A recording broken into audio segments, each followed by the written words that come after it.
Sa kabila ng pansamantalang pagpapalaya kay Representative Gloria Macapagal-Arroyo, nanindigan pa rin ang COMELEC na malakas ang electoral sabotage case na isinampa nila laban sa dating Pangulo. Pero paniwala naman ng kampo ni Arroyo, ang desisyon ng korte ay indikasyon na mahina talaga ang kaso.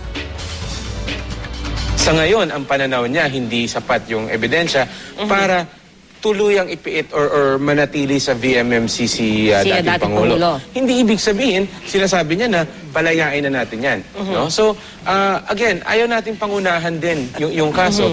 And of course, we respect the opinion of people who feel that this should not be pushed through, but it will push through.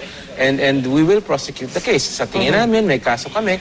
Otherwise, hindi naman namin ipa-file po yan. Kami, naniniwala kami sa proseso at sa judiciary.